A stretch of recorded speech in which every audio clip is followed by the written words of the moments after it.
Good afternoon everyone. How are we all today? I hope you're alright. All 343 family members.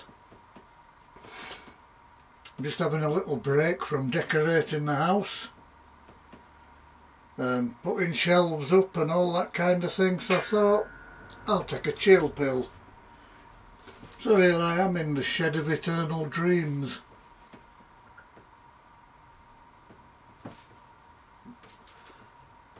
I'm going to read you some poetry today, and this is from my book, which is From Inside My Mind. A book of poetry by Graham Jenkinson, author and a reclaimed metal sculptor. Poems to scare you at night and make you believe that the shadow in the corner is more than a shadow. The noise you hear is more than just a noise. A book to make you think that vampires, demons and ghosts really exist. And they exist outside your mind. This is the first book that I ever published. It's rough around the edges, it's not perfect, but it was a milestone for me. And I'd just like to read you a couple of poems from within, or maybe 3 poems even. The first poem I'm going to read you is called The Kiss. In the dark, I feel your lips. I taste your bloody kiss.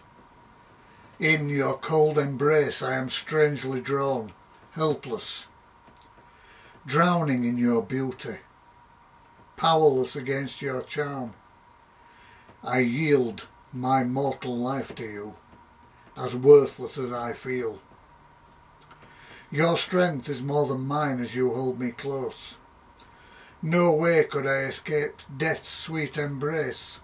I am content, feeling eternity flowing from my vein as you feed upon me.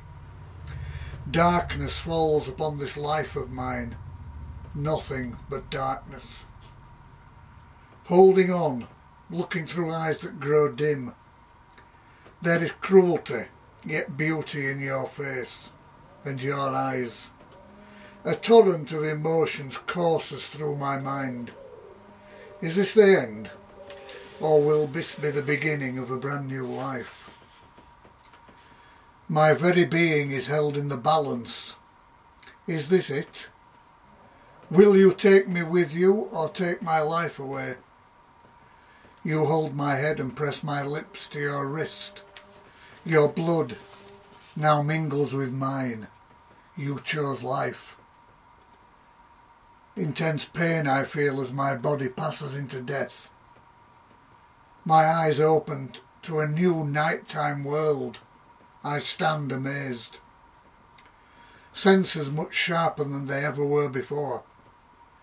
Just a thirst that would never be quenched again. Watching and waiting, walking the streets at night, crouching in the shadows, hiding in doorways, silent, stalking my prey to quaff that which I need so badly. Blood runs free. I bite the vein greedily, drinking life. I am a killer.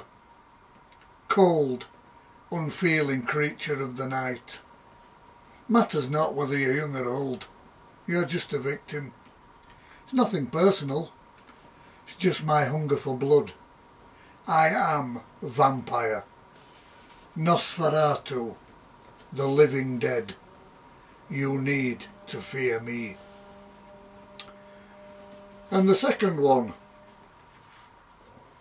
is called Nighttime in Highgate Cemetery. And this was written about a friend of mine. So here we go. Walking around Highgate Cemetery with Seraphina by my side, searching and looking for victims who have nowhere to run or hide. We walk among the tombstones.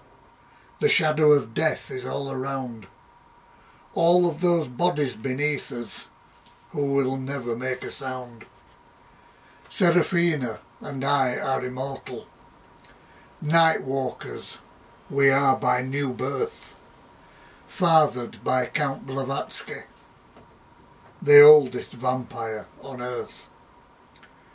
We love the night, we love the hunt, to escape as mortals often try, but all we leave is an empty shell, with dead eyes looking at the sky. There is no escape from our kind, merciless killers driven by blood. Every living being is fair game to us, and drinking their blood is just so good. So if you find yourself in the cemetery at Highgate, look at the shadows that are around. It will be the undead, myself and Seraphina, who will drain you and take you to the ground. You will never hear us approaching, as silent is our gate.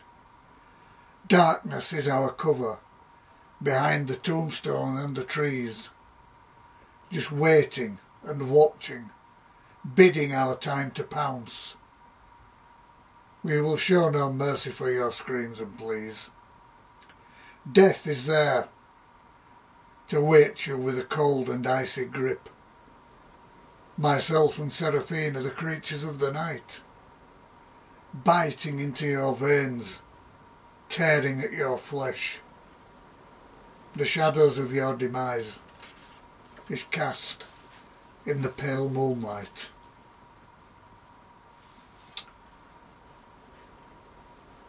Seraphina and I met through our mutual interest in vampires. The story behind the vampire, and rather than the romantic